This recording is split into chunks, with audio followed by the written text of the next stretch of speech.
Welcome to college classes. तो बर्तमान आम डिस्कसन करवा +3 third semester subject MDC history unit 3 प्रथम दुईटा यूनिट सरी जाइए तुम्हें प्लेलिस्ट रे देखिपर। तो वीडियोटी बहुत इंपोर्टेंट होगा जाऊँगी।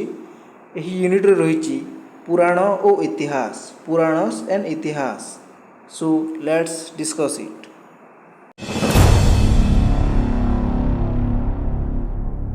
यार इंट्रोडक्शन है प्रस्तावना। भारतीय साहित्य और धार्मिक परंपरा विश्वर सबुठ पुरातन और गभीर।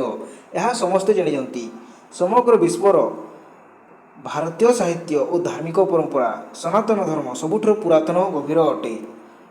यह साहित्य रे वेद, उपनिषद, स्मृति, पुराण और इतिहास सब मिसी एक अमूल्य ज्ञान समुद्र तैयारी करिछि। आमर जो भारतर साहित्य रही, धार्मिक परंपरा रही, ताहा सबू वेद, उपनिषद, स्मृति और पुराण इत्यादि रे लेखा जाइछि, जहाँ होछि अमूल्य ज्ञानर समुद्र। दुनियार समस्त ज्ञान यही वेद उपनिषद मानक मध्य रही। ता मध्यरु पुराण और इतिहास भारतीय जीवन, आचार, धर्म और आदर्श को साधारण लोकों मध्य पहुँचाइबार मुख्य उपाय होइथिला। गोटे साधारण व्यक्ति तांको जीवन रे किपरि धर्म और आदर्श को निभाई पारिबे ताहापई एही पुराण और इतिहास साहाय्य करथिला। जोठी वेद और दार्शनिक और आध्यात्मिक चिंतन रही थाए, सेठी पुराण और इतिहास सही सत्य को गल्प और उदाहरण माध्यम जनसाधारण हृदय रे पहुँचाई दे थाए। आमे एही वेद और दार्शनिक और आध्यात्मिक चिंतन को आम नित्य जीवन रे किपरि लगाई परिबा से गुडी को उदाहरण माध्यम रे, पुराण और इतिहास माध्यम रे, गल्प द्वारा आम निकट को आसी। रामायण महाभारत रे धर्मर बाणी दिया जाइछि, ताहा गोटे गोटे उदाहरण रही। सेहीपरि भाव में पुराण और इतिहास जनसाधारण हृदय रे पहुँचाई देथिले एही इतिहास और पुराण गुड़िक। पुराणर अर्थ और परिभाषा, मीनिंग एंड डेफिनेशन ऑफ पुराण। पुराण शब्दटी संस्कृत धातु पुरा, इंपोर्टेंट क्वेश्चन, पुरारु आनीत और नवरु तैयारी, नूतन, जार अर्थ होउची पुराणा कथा जहा सदा नव अर्थ नहीं जीवंत रहे।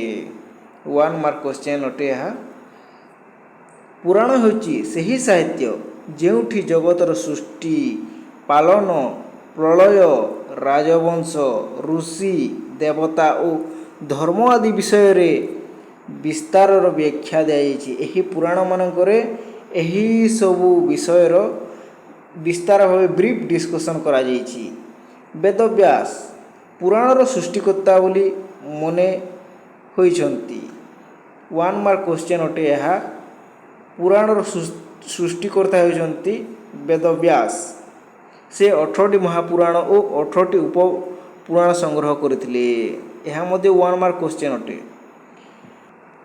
पुराणर लक्षण गुड़िक रही।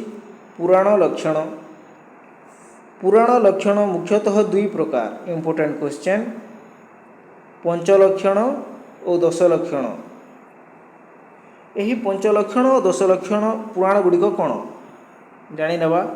पंचलक्षण पुराण, 5-fold कैरेक्टरिस्टिक ऑफ पुराण।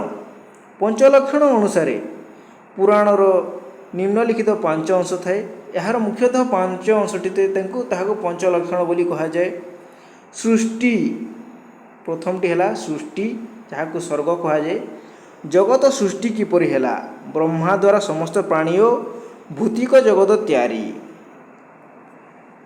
प्रथम लक्षण लिखा है ब्रह्मा यही विश्वर होइछन्ति सृष्टिकर्ता। से समस्त प्राणी और भूतलर चराचर जीव जगतर सृष्टिकर्ता।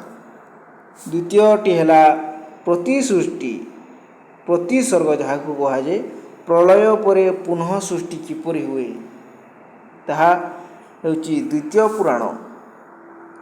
तृतीयटी है वंश, देव, ऋषि और राजवंश मानकर विवरणी रही। वंश रे मन्वंतर, मन्वंतर प्रत्येक मनु अवधि रे जगतर विभिन्न शासन और परिवर्तन रही।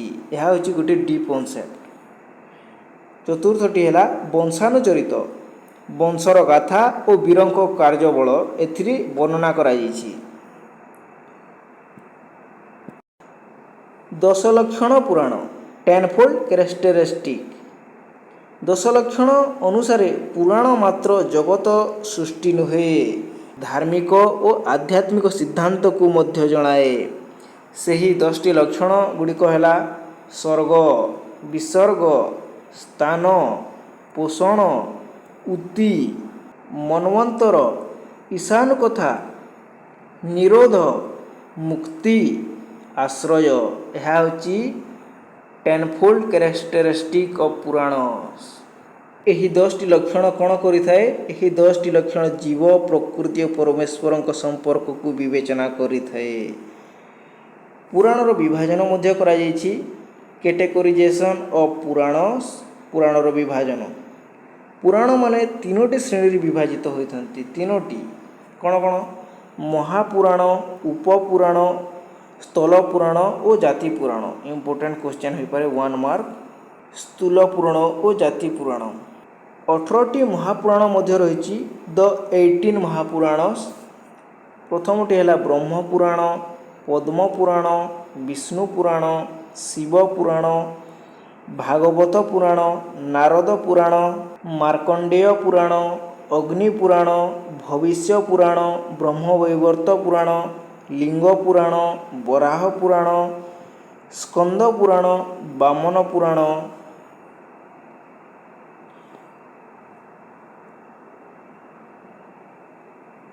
ବାମନ ପୁରାଣ, କୁର୍ମ ପୁରାଣ, ମତ୍ସ୍ୟ ପୁରାଣ, ଗରୁଡ଼ ପୁରାଣ, ବ୍ରହ୍ମାଣ୍ଡ ପୁରାଣ।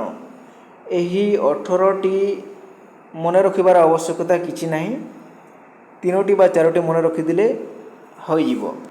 ଏମାନେ ବିଷ୍ଣୁ, ଶିବ ଓ ବ୍ରହ୍ମାଙ୍କ ଭିନ୍ନ ଦୃଷ୍ଟିଭାବ ଅନୁସାରେ ବିଭାଗିତ ଅଟନ୍ତି। ଉପପୁରାଣ କାହାକୁ କୁହାଯାଏ? ଉପପୁରାଣ।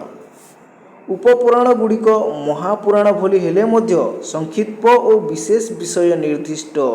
ଯେପରି ନାରସିଂହ, ଶିବଧର୍ମ, କଳ୍କି, ସଂସାର, ଦେବୀ ଓ ଗଣେଶ ପୁରାଣ। ଏହିସବୁ ଗୁଡ଼ାକ ହେଉଛନ୍ତି ଉପପୁରାଣ। ଏହା ସଂକ୍ଷିପ୍ତ ହେଲେ ମଧ୍ୟ ବିଶେଷ ବିଷୟ ନିର୍ଦ୍ଦିଷ୍ଟ ରଖିଥାନ୍ତି। ପଞ୍ଚମ ପଏଣ୍ଟଟି ହେଲା ପୌରାଣିକ ଶୈଳୀ ଓ ଭାଗବତ ଉଦାହରଣ। Understanding Puranic style and Bhagavata example. ପୌରାଣିକ ଶୈଳୀ ଗଳ୍ପ ଓ ଉପାଖ୍ୟାନ ରୂପେ ଧାର୍ମିକ ଓ ନୀତି ଶିକ୍ଷା ଦେଇଥାଏ। ଭାଗବତ ପୁରାଣ ଏହି ଶୈଳୀର ସର୍ବୋତ୍କୃଷ୍ଟ ଉଦାହରଣ ଅଟେ। ଏଥିରେ କ'ଣ ହୋଇଛି? ଭଗବାନ ବିଷ୍ଣୁଙ୍କ ଦଶାବତାର ବିଷୟରେ ବର୍ଣ୍ଣନା କରାଯାଇଛି। କୃଷ୍ଣଲୀଳା ମଧ୍ୟରେ ବର୍ଣ୍ଣନା କରାଯାଇଛି। ଭକ୍ତି, ଧର୍ମ, ମୋକ୍ଷ ଓ ପ୍ରେମର ମହିମା ସବୁ ଅତ୍ୟନ୍ତ ସୁନ୍ଦର ଭାବେ ଉପସ୍ଥାପିତ ରହିଛି। ଏହି ଗଳ୍ପମାନେ ଆଜି ମଧ୍ୟ ସାମାଜିକ ଓ ଆଧ୍ୟାତ୍ମିକ ଜୀବନରେ ଦୂରଗାମୀ ପ୍ରଭାବ ପକାଇଥାଏ। ଆଧୁନିକ ପ୍ରୟୋଗ। Contemporary applications. ଭାଗବତ ଶିକ୍ଷା। ବର୍ତ୍ତମାନ ସମୟରେ ଭାଗବତ ଗୀତା ଆମକୁ କିପରି ସାହାଯ୍ୟ କରିଥାଏ? ନୀତି, ଧର୍ମ, ଭକ୍ତି ଓ ସହିଷ୍ଣୁତା ପାଇଁ ଆଜିର ଜୀବନରେ ମଧ୍ୟ ଆବଶ୍ୟକ ରହିଛି। ଯାହା ଆମେ ଭଗବାନ ଶ୍ରୀକୃଷ୍ଣ ଯେଉଁ ଭାଗବତରେ ଦେଇଥିଲେ ତାହା ବର୍ତ୍ତମାନ ଆମେ ଆମ ଜୀବନରେ ପ୍ରୟୋଗ କରୁଛୁ। କୃଷ୍ଣଙ୍କ ଜୀବନ ଆମକୁ କର୍ତ୍ତବ୍ୟ, ସେବା ଓ ଅନାସକ୍ତ ଶିଖାଇଥାଏ। ଷଷ୍ଠ ପଏଣ୍ଟଟି ହେଲା ଇତିହାସର ପରିଚୟ। ଇଣ୍ଟ୍ରୋଡକ୍ସନ୍ ଟୁ ଇତିହାସ। ଇତିହାସର ଅର୍ଥ ହେଲା ଇତିହାସ ଅର୍ଥାତ୍ ଏଭଳି ଘଟିଥିଲା। ଇତିହାସ ମାନେ ହେଉଛି ପ୍ରକୃତ ଘଟଣାକୁ ନୀତି ଓ ଦାର୍ଶନିକ ଦୃଷ୍ଟିରେ ପ୍ରସ୍ତୁତ କରିଥିବା ଗ୍ରନ୍ଥ। ଭାରତର 2 ମହାନ ଇତିହାସ ହେଉଛି ରାମାୟଣ ଓ ମହାଭାରତ। ସମସ୍ତେ ଜାଣିଛନ୍ତି। ଏମାନେ କେବଳ ଯୁଦ୍ଧ ନୁହେଁ, ରାଜନୀତି ନୁହେଁ, ମାନବ ଜୀବନର ଦାର୍ଶନିକ ଅର୍ଥ ଦେଇଥାନ୍ତି। ରାମାୟଣ ଓ ମହାଭାରତ। ସଂକ୍ଷିପ୍ତ କଥା ଓ ତୁଳନା। ନେରେସନ୍ ଆଣ୍ଡ କମ୍ପାରେଟିଭ୍ ଅଣ୍ଡରଷ୍ଟାଣ୍ଡିଂ। ରାମାୟଣ। ପ୍ରଥମଟି ହେଲା ରାମାୟଣ। ରଚନାକାର ଥିଲେ ମହର୍ଷି ବାଲ୍ମୀକି। 1 mark question. ଚରିତ୍ର ଶ୍ରୀରାମଚନ୍ଦ୍ର, ସୀତା, ଲକ୍ଷ୍ମଣ, ହନୁମାନ। ବିଷୟ କ'ଣ କ'ଣ ରହିଛି? ନୀତି, ସତ୍ୟ, ଭକ୍ତି, ଆଦର୍ଶ ଜୀବନ। ତାଙ୍କ ପିତାଙ୍କ ବଚନକୁ ସେ ପାଳନ କରିବା ପାଇଁ 14 ବର୍ଷ ବନକୁ ଗମନ କରିଥିଲେ। ଶିକ୍ଷା କ'ଣ ରହିଛି ରାମାୟଣରେ? ପରିବାର, ଧର୍ମ, ନୀତିର ପରିପୂର୍ଣ୍ଣ ଦୃଷ୍ଟାନ୍ତ ରହିଛି। ମହାଭାରତରେ କ'ଣ ଶିକ୍ଷା ରହିଛି? ରଚନାକାର ହେଉଛନ୍ତି ବେଦବ୍ୟାସ। 1 mark question. ଚରିତ୍ର ଥିଲେ କିଏ? ପାଣ୍ଡବ, କୌରବ, ଦ୍ରୌପଦୀ, କୃଷ୍ଣ। ବିଷୟ ରହିଛି ଧର୍ମଯୁଦ୍ଧ ଓ ନୀତି, କର୍ମ, ମୋକ୍ଷ। ଗୋଟିଏ ବ୍ୟକ୍ତି ତା'ର ଜୀବନରେ କିପରି କର୍ମ ଓ ମୋକ୍ଷ ପ୍ରାପ୍ତ କରିପାରିବ, ଏହି ମହାଭାରତରେ ତାହା ଶିକ୍ଷା ପାଇପାରିଥାଏ। ବିଶେଷତା ରହିଛି ଭାଗବତ ଗୀତା ଏହି ଗ୍ରନ୍ଥର। ଏହି ଦୁଇ ଗ୍ରନ୍ଥ ଭାରତୀୟ ଜୀବନର ଆଧାର। ଯେଉଁଠି ଏକରେ ଆଦର୍ଶ ଦିଆଯାଇଛି, ଅନ୍ୟଟି ଆମକୁ ବାସ୍ତବ ଜୀବନର ସଂଘର୍ଷ ଶିଖାଇଥାଏ। ନବମ ପଏଣ୍ଟଟି ହେଉଛି ଭଗବତ ଗୀତାର ପରିଚୟ ଓ ଆଧ୍ୟାତ୍ମିକ ମହତ୍ତ୍ୱ। A brief introduction to Bhagavad Gita and its spiritual value. Bhagavad Gita ମହାଭାରତର ଭୀଷ୍ମ ପର୍ବ ମଧ୍ୟରେ ଅବସ୍ଥିତ ଏକ ଦାର୍ଶନିକ ଗ୍ରନ୍ଥ ଅଟେ। 1 ମାର୍କ କ୍ୱେଶ୍ଚନ୍। ଏହା ହେଉଛି ଶ୍ରୀକୃଷ୍ଣ ଓ ଅର୍ଜୁନଙ୍କ ମଧ୍ୟରେ ହୋଇଥିବା ସମ୍ବାଦ। ଭଗବାନ ଶ୍ରୀକୃଷ୍ଣ ଅର୍ଜୁନଙ୍କୁ ଯେଉଁ ସମ୍ବାଦ ଦେଇଥିଲେ ତାହା ଭଗବତ ଗୀତାରେ ରଚନା କରାଯାଇଛି। ଯୁଦ୍ଧ କ୍ଷେତ୍ରରେ ଅର୍ଜୁନ ନିଜ କର୍ତ୍ତବ୍ୟ ପ୍ରତି ସନ୍ଦେହରେ ଥିବାବେଳେ ଶ୍ରୀକୃଷ୍ଣ ତାଙ୍କୁ ଧର୍ମ, ଆତ୍ମା, ମୋକ୍ଷର ସତ୍ୟ ଜଣାଇଥିଲେ। ତୁମେ କର୍ମ କର ପାର୍ଥ, ହେ ଅର୍ଜୁନ, ତୁମେ କର୍ମ କରିଚାଲ, ତାହା ଶିକ୍ଷା ଦେଇଥିଲେ। ଗୀତାର ଗଠନ କ'ଣ ରହିଛି?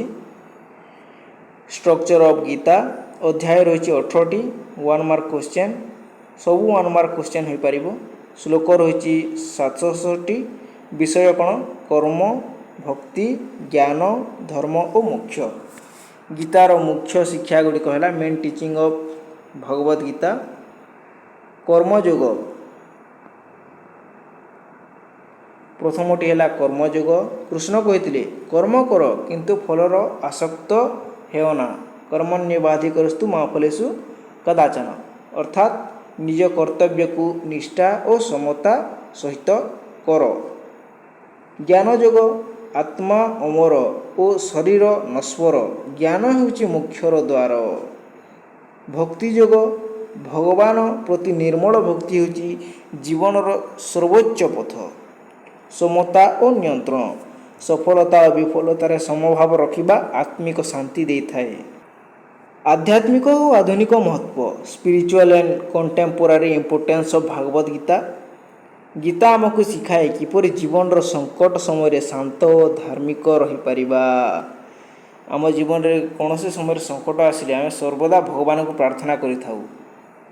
ଏହା ଆଜି ମଧ୍ୟ ଜୀବନ ପରିଚାଳନା, ନୀତି ଓ ମନୋବିଜ୍ଞାନରେ ଅପାର ଗୁରୁତ୍ୱ ରଖିଥାଏ। ମହାତ୍ମା ଗାନ୍ଧୀ, ବିବେକାନନ୍ଦ, ଅରବିନ୍ଦ ଅନେକ ମହାପୁରୁଷ ଗୀତାରୁ ପ୍ରେରଣା ନେଇଥିଲେ। ଯେଉଁ ସବୁ ସକ୍ସେସଫୁଲ୍ ବ୍ୟକ୍ତିମାନେ ରହିଛନ୍ତି ସେମାନେ ଭାଗବତ ଗୀତାକୁ ପଢ଼ିବା ପାଇଁ ସମସ୍ତଙ୍କୁ କହିଥାନ୍ତି। ପୁରାଣ ଓ ଇତିହାସର ଆଧୁନିକ ପ୍ରାସଙ୍ଗିକତା। କଣ୍ଟେମ୍ପୋରାରୀ ରିଲେଭେନ୍ସ ଅଫ୍ ପୁରାଣ ଆଣ୍ଡ ଇତିହାସ। ପୁରାଣ ଓ ଇତିହାସ ମାତ୍ର ପୁରାଣ କଥା ନୁହେଁ, ସେମାନେ ଆଜିର ମାନବ ଜୀବନରେ ମଧ୍ୟ ନୀତି ଓ ଦିଗ ଦର୍ଶନ ଦିଅନ୍ତି। ନୀତି ଓ ମୂଲ୍ୟ। ରାମାୟଣ ଓ ମହାଭାରତ ଆମକୁ ସତ୍ୟ, କର୍ତ୍ତବ୍ୟ ଓ ନିଷ୍ଠାର ମହତ୍ତ୍ୱ ଶିଖାଇଥାଏ। ଆତ୍ମିକ ଜାଗରଣ କରିଥାଏ। ପୁରାଣ ଓ ଭକ୍ତି ଧର୍ମପରାୟଣତାର ମାଧ୍ୟମରେ ଆତ୍ମଶୁଦ୍ଧି ଶିଖାଇଥାଏ। ସାମାଜିକ ଏକତା ଶିଖାଇଥାଏ। ଆଧୁନିକ ଶିକ୍ଷାର ପ୍ରୟୋଗ କିପରି କରିବା ତାହା ମଧ୍ୟ ଶିଖାଇଥାଏ। ଏହାର ଗୋଟିଏ କନକ୍ଲୁଜନ୍ ରହିଛି। ପୁରାଣ ଓ ଇତିହାସ ଭାରତୀୟ ସଂସ୍କୃତି ଓ ଧର୍ମ ଜୀବନର ଦୁଇ ଶକ୍ତିଶାଳୀ ସ୍ତମ୍ଭ। ପୁରାଣ ଆମକୁ ଦେବତା, ଧର୍ମ ଓ ଭକ୍ତିର ପଥ ଦେଖାଏ, ଯେଉଁଠି ଇତିହାସ ଆମକୁ ମାନବ ଜୀବନର ଯୁଦ୍ଧ, ନୀତି ଓ ସତ୍ୟ ଶିଖାଇଥାଏ। ରାମାୟଣ ରାମଙ୍କ ଆଦର୍ଶ ଜୀବନ ଓ ପାରିବାରିକ ଧର୍ମକୁ ପ୍ରତିପାଦନ କରିଥାଏ। ମହାଭାରତ ଜୀବନରେ ସଂଘର୍ଷ ଓ ଧର୍ମର ଜୟକୁ ପ୍ରକାଶ କରେ। ଭଗବତ ଗୀତା ଆମକୁ ଜୀବନ ଓ କର୍ମର ତତ୍ତ୍ୱ ଶିଖାଇ ଦିଏ। କର୍ତ୍ତବ୍ୟ କରି ଅନାସକ୍ତ ରହିବାର ମାର୍ଗ ଦେଖାଇଥାଏ। ସାର ସଂଗ୍ରହରେ ପୁରାଣ ଓ ଇତିହାସ କେବଳ ପୁରାଣ ଗଳ୍ପ ନୁହେଁ, ସେମାନେ ଆଜି ମଧ୍ୟ ମାନବ ଜୀବନର ନୀତି, ଧର୍ମ ଓ ଆଦର୍ଶର ପ୍ରକାଶ ସ୍ତମ୍ଭ ଅଟନ୍ତି। ତ ଏହା ଥିଲା MDC ହିଷ୍ଟ୍ରିର ୟୁନିଟ୍ 2। ଧନ୍ୟବାଦ।